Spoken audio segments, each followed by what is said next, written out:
All right, welcome back to Cherry Picking, everyone. Today's video must drop for week 16 of the fantasy hockey season. But before we get into the video, if you're not playing NHL DFS at OwnersBox, what are you doing? These videos inherently help with playing DFS, and even our new game that we've just launched, Lightning Lineups. Both of the links will be in the description below to sign up and play. You get $10 free entry into both an NHL DFS lineup and a Lightning Lineups entry. So if you haven't signed up yet, there's some bonus entries there for you. But let's get right into the video here. Must drop.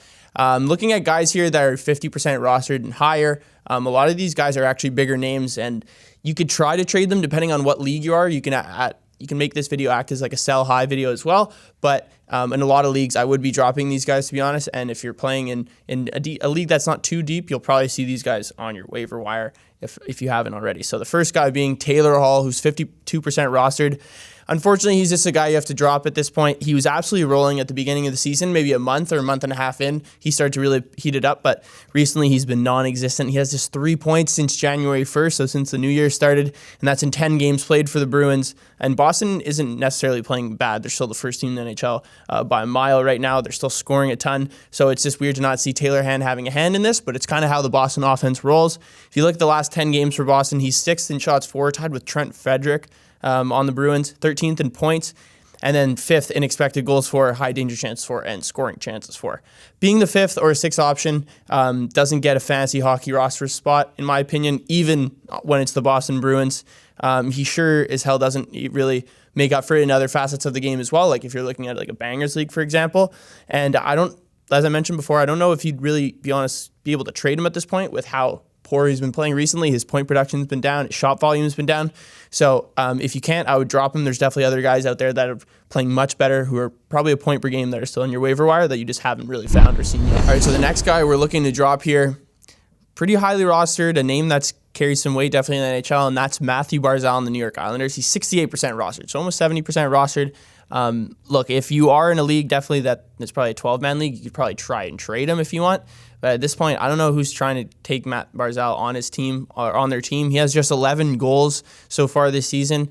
Territory where we've generally seen Matt Barzal is higher assists than goals, but he's taking it to a whole different level this year. It's hard to keep him on your team when he doesn't show a ton of offensive presence. And on an Islanders team that already lacks a lot of that already, it's hard to really believe in a guy like that. His shot volume is as low as we've ever seen it over his last 9 games. He has his 22 shots, which is just barely over 2 shots per game. He's 5th on his team in shots for the season with just over 100. One thing that also made me notice his bad offense, sportsbook shot props I've realized and always I'm looking into.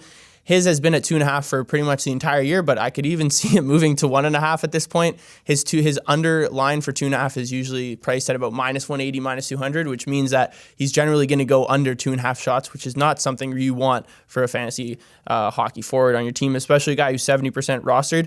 He has 1 point in his last 8 games. He had a couple good games to start off the new year, but since then just been non-existent. Along with this Islanders offense, it's kind of been reeling a little bit here.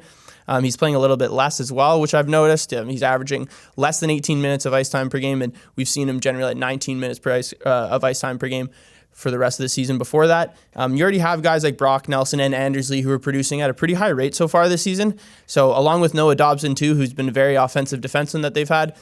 Right now, Barzal is actually living in the Jean-Gabriel Pageau, Anthony Beauvillier fantasy hockey territory, and it's not really, I don't really want a 4th option on an Islanders team that's bottom 12 in the NHL in goals for this year. So Matt Barzal, in my opinion, like I said, try and trade any of these guys, but I would definitely drop him. There's absolutely better options. Even in the must-add video that I dropped yesterday, there's forwards who are scoring at a much better rate. Victor Olofsson being one of those guys. All right, the next one's a defenseman. This is an easy one for me. Evan Bouchard on the Edmonton Oilers, 54% rostered. I'll be honest, 54% rostered for this guy is very high considering his season. 48 games played. He has just 18 points, only 3 goals. Plays on an Oilers team that's very offensive, but gets cooked most of the nights, like defensively, not just him, but just their whole defensive unit just hasn't been very good so far this year. It's looked a little better recently, but still definitely more offensive. So if you're looking at a team that's structurally built to be an offensive team, and then all your defensemen, most of them being offensively, you have Tyson Barrie and Darnell Nurse, they carry most of that burden. It's tough to find where Evan Bouchard fits in a fantasy hockey aspect along with those guys, because obviously they're going to rely on Connor McDavid and Leon Draisaitl to create all the scoring chances, and Evan Bouchard playing on the 3rd D pair doesn't really bode well with that right now, and we're seeing it. His last 16 games, he has just 4 assists. His shot volume is really low as well. probably third or fourth on the team amongst defensemen as well. He plays on the second power play too, and obviously we have this first power play that's really heavily featured on this Oilers team.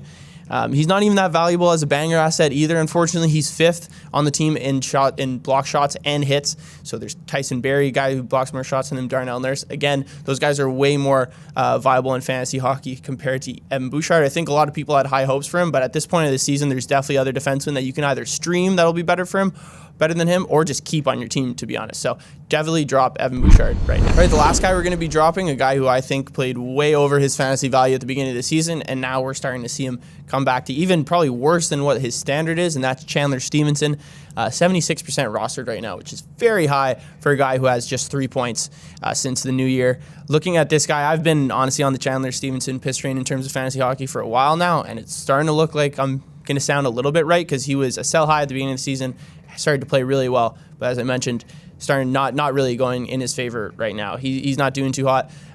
This Vegas team in general, their offense has kind of been a little bit slower recently just because of a slew of injuries that they had, but you'd think a guy like Chandler Stephenson and other guys on this team would be able to pick it up offensively, considering there's just less depth on this team right now, and he has not done that so far. And you're looking at the last 10 games, Mark Stone's been out. He's going to be back very soon, and it's going to hurt his volume definitely.